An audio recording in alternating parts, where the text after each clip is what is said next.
Saint Jerome by Father Largent. Introductory. Saint Jerome, a contemporary of Saint Ambrose and of Saint Augustine, who was his junior and survived him, forms with these two great men the incomparable triumvirate of the Latin Church in the 4th and 5th centuries. The Bishop of Milan, the Counselor of Valentinian II, the friend of Theodosius, Saint Ambrose, whose eloquence became at times pathetic and soared to the sublime, and who possessed a rare aptitude for government, was a pioneer of Christian statesmen, while St. Augustine is preeminently the metaphysician of Christianity. None of his predecessors have made a more searching and comprehensive survey of the synthesis of the dogmas, and no one has bequeathed more ideas to posterity. St. Jerome, however, did not resemble either St. Ambrose or St. Augustine in any of the gifts which distinguished them. If he directed the elect few who entrusted their souls to his care, he never dreamed of extending his authority beyond this limited field. The fierce adversary of Helvidius, Jovinian, Vigilianus, Pelagius, and even of Origen, whom at first he had so much admired, was of course a theologian, but not after the manner of an Augustine, or an Anselm, or a Thomas Aquinas. He faithfully and jealously upheld and defended the Catholic dogma, but he did not try to penetrate into it or to throw any light or necessity essentially imperfect upon the mysteries of Christianity. Jerome's immense erudition, his critical and exegetical talents, which he devoted to an indefatigable study of the Scriptures, on which point the most contrary opinions have agreed in praising his preeminence, are what distinguished him from amongst all the Latin fathers. Although, said Richard Simon, he borrowed many things from Origen, he was, nevertheless, more learned than in his knowledge of languages. The Greek fathers had this advantage over the Latins, that the books of the New Testament were written in their own tongue, but in this particular Jerome yielded nothing to them, and his knowledge of Hebrew, his mastery of the art of criticism, gave him an advantage which they did not possess. Before the days of Richard Simon, the Protestant Joseph Secular, Sixtus of Siena, that pious and learned Dominican, and still further back the ecclesiastical writers and fathers, had signalized these glorious characteristics of Jerome, and the Church with an authority which has no precedent, thanks God, in the prayers of St. Jerome's day, for having bestowed upon it this saint for the most dependable interpreter of the Scriptures. Deus qui ecclesiae tuae inexponendis sacri scriptuis beatum Hieronymium doctorum maximum providegat dignus eis. Other traits further reveal that the originality of this historical figure, who was the most learned of the Latins in his knowledge of classic antiquity, as well as that in the study of the early history of Christianity and the Bible. Jerome, the ancestor of our great humanist, as M. Henry Gozeler called him, was a writer who throughout his career recalled and reminded others of the masterpieces he had absorbed in his youth. Transplanted into Oriental soil, wrote William, among Syrians and Hebrews, the idioms of whose languages he frequently employed when translating the holy books. He retained in his own writings the purity of the Latin tongue he had spoken in his youth at Rome. His style not only preserved an elegance foreign by many of his illustrious contemporaries, but it was also eloquent. St. Jerome derived his eloquence from his own soul, in which exalted virtues mingled so strangely with undeniable defects. We must not expect to find him the serene meekness of Ambrose. Like Augustine, he was capable of the most ardent affection, but he also gave way to passionate anger and resentment, neither of which ever troubled the gentle soul of the son of Monica. Violent initiatives, hard and unjustifiable accusations seemed to come naturally to him, and as Lennian de Télimont, whose unpolished language was sometimes most expressive, wrote, "Whoever had Jerome for an adversary was almost always the very last of men.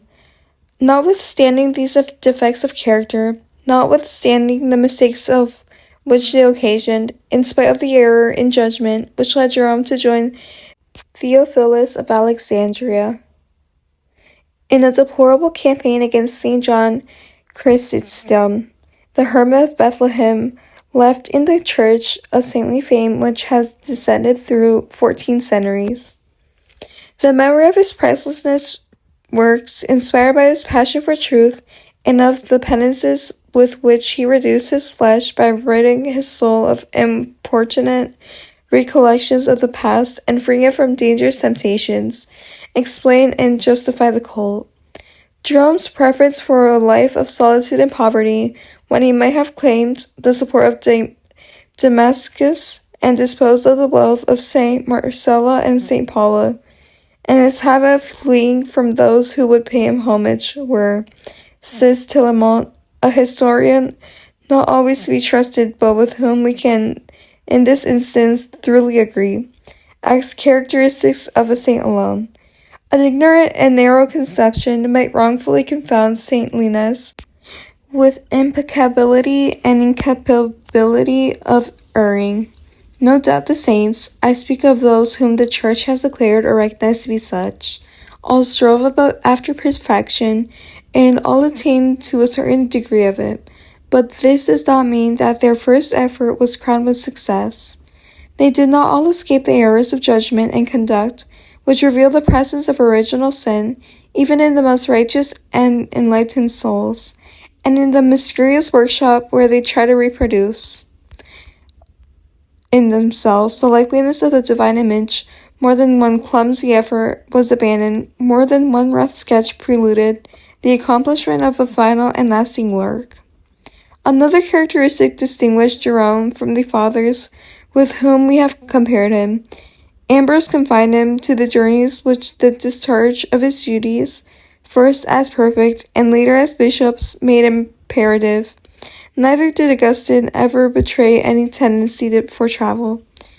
It is true that we can trace him from Tesgasteris to Madeira, from Madeira to Carthage, and from thence to follow him to Rome, Milan, Cascicum, and Ostia, to those shores which beheld the cascade of both mother and son, and which preserved the precious relics of the former until the 15th century. But these journeys were imposed upon him by the necessity or by the responsibilities of his position.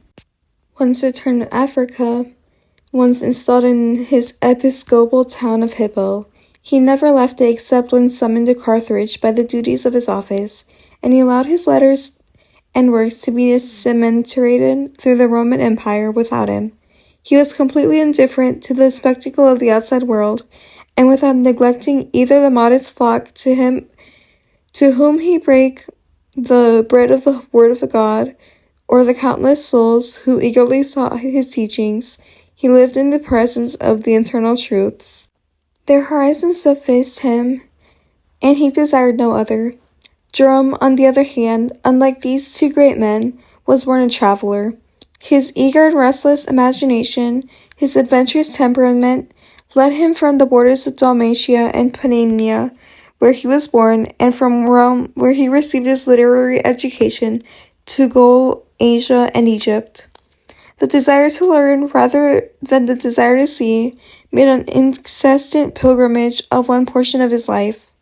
We are told that he undertook long and toilsome journeys throughout the Roman Empire, seeking to acquire in the society of men an experience which cannot be found in books, and halting at all the towns where there was anything to learn. We see him now at Treves, which possessed one of the most flourishing schools in the West, now at Antioch or Constantinople.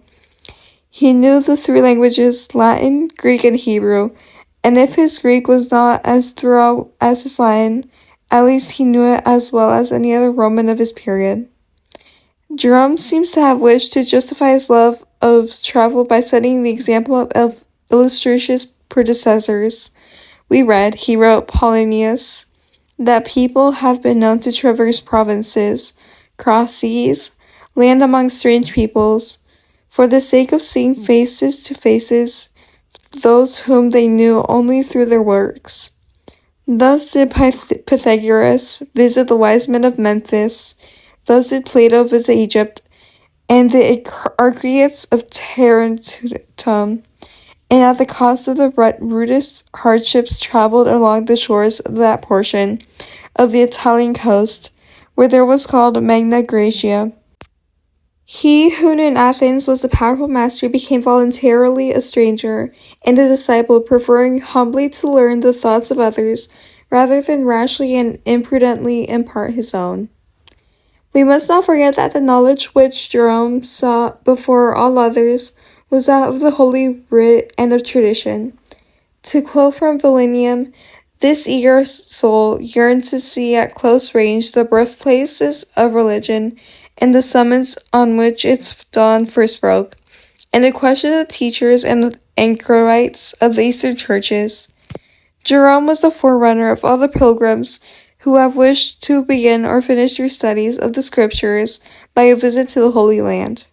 One understands the Greek historians both better after having seen Athens and the third book of Virgil, when one travels from Taurus to Sicily by Lycurgia and the Araconian mountains, and arrives at the mouth of the Tiber, wrote Jerome, and in the same way, one acquires a clearer insight into the Scriptures when one has seen Judea with one's own eyes, evoked the memory of its decaying cities, and learned the ancient and modern names which those famous people bear.